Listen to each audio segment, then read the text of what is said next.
BCom second year और class 11 के प्यारे बच्चों, स्वागत है आप सभी का इंडिया सो एक्टिव में। ये वीडियो उन सभी के लिए इम्पोर्टेंट है जो इकोनॉमिक्स पढ़ रहे हैं या स्टैटिक्स गणित उनको मिलते हैं, जैसे कि माध्य माध्यिका बहुलक कक्षा 10वीं में, कक्षा 11वीं में और B Com first year second year में आर्ट्स वालों को भी ये टॉपिक पढ़ने पड़ते हैं, क्योंकि इसमें एक पूरा गणित होता है। तो आज मैं आपको सिखाने वाला हूँ केंद्रीय अपूर्ण घात ज्ञात करने की प्रत्यक्ष रीति, जिसमें आप परिघातों को ज्ञात करते हैं। 4 परिघात पूछे तो 4 परिघातों का सूत्र ये है U1 U2 U3 U4 करके।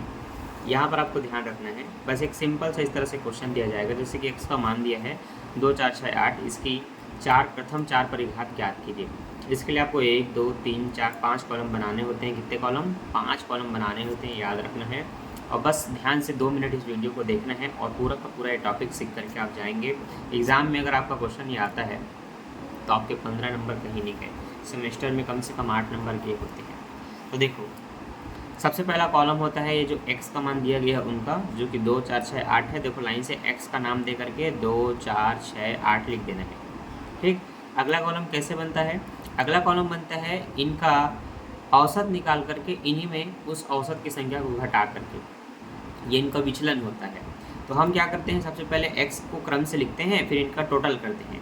तो 2 4 6 8 इन सबको जोड़ेंगे तो टोटल 20 हो रहे हैं। तो हमने टोटल नीचे में कितना लिख दिया? 20। अब हम क्या करेंगे, इनका औसत निकाल लेंगे। औसत या माध्य का सूत्र होता है पदों का योग बटे पदों की संख्या। तो पदों का योग 20 है, पदों की संख्या 1 2 3 4 है, तो 4 से भाग करेंगे। तो आप देख सकते हैं औसत निकालने के लिए या माध्य निकालने के लिए योग को x का योग, सिग्मा का मतलब योग होता है, तो किसका योग? x का योग।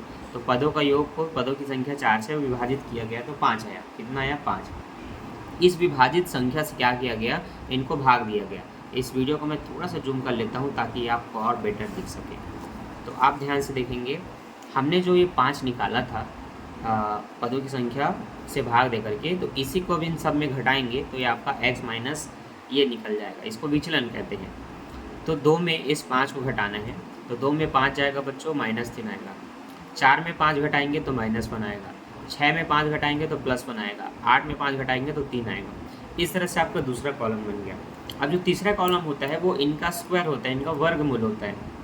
तो 3 को 3 से गुणा करो 9 आ जाएगा, 1 को 1 से गुणा करो 1 आ जाएगा, 1 को 1 से गुणा करो 1 आएगा, और 3 को 3 से गुणा करो 9। तो स्क्वायर का मतलब होता है जो भी आपके पास इससे पहले के कॉलम है उन्हीं को उन्हीं के साथ गुणा करके उनका स्क्वायर कर दो। अगला कॉलम है उसको क्यूब का, इसमें घात 3 होती है, मतलब इसको इनके साथ 2 बार और गुणा करना है, मतलब 3 गुणित 3 गुणित 3 3 बार रहेगा। तो 3 तिया बच्चों 3 तिया 9, 9 तिया 27 होता है। आप कैलकुलेटर में गुणा करके देख सकते हैं, इसलिए 3 का सीधा 27 है। 1 का तो 1 ही रहेगा और फिर से 3 का 27 हो जाएगा। तो ये आपको पता चला, कुछ माइनस में कुछ प्लस में। अब 4 घात है, मतलब इनको इन्हीं के साथ 4 बार गुणा।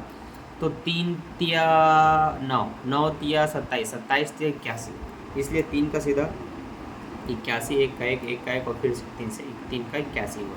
अब सबको टोटल करना है, इनका टोटल 0 हो जा रहा है क्योंकि ये प्लस माइनस -4, ये प्लस प्लस मतलब +1 +3, ये +4, तो प्लस माइनस कट के 0 हो गए। ये सभी प्लस है तो ये आपस में प्लस होकर के 20 हो गए। ये प्लस माइनस है, मतलब ये लोग भी आपस में कट के 0 हो जाएंगे। ये प्रॉपर प्लस में है तो इनका आंसर आया 164 आया। अब आपको बताया गया है U1 सदैव 0 होता है। क्या होता है? U1 सदैव 0 मतलब शून्य होता है। U2 निकालेंगे तो उसमें स्क्वायर को लेना होता है। किसको लेना होता है? स्क्वायर को, स्क्वायर वाले मान को। तो स्क्वायर वाले मान का टोटल देखो कितना है? 20 है बच्चों। लेकिन उसका फार्मूला इस तरह से लिखना है, सिग्मा x माइनस एक्स पे बार या औसत का स्क्वायर बटे n। तो यहाँ पर दूसरे वाले कॉलम का टोटल है 20, 4 से भाग देंगे तो 5 आएगा। अब U3 याद करेंगे, है ना। परिघातों में से 4 परिघात याद करना है, केंद्रीय परिघात। तो उसमें से पहला 0 रहेगा, दूसरा आपने ये निकाल लिया, सॉरी मुझे लगा आपको दिख रहा है, आपको नहीं दिख रहा था, ठीक। तो ये हमने ये फार्मूला लगा करके इस वाले मान का टोटल को लिखा यहाँ पर, और पदों की संख्या 4 से भाग किया तो 5 आया। अब U3 निकालेंगे तो इस फार्मूले को यहाँ लिखना होता है, सिग्मा x माइनस एक्स की ब्रैकेट के बाहर घात 3 में n को डिवाइड करेंगे। तो ये आपका 0 है, तो यहाँ पर ये भी 0 आएगा।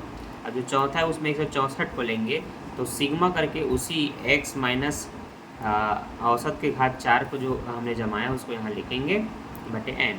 इनका टोटल 164, 164 को 4 से काटेंगे तो 4 एकम 4, 4 चौक 16, 4 एकम 4 मतलब 41 आएगा। ये हुए आपके प्रथम 4 केंद्रीय परिघात।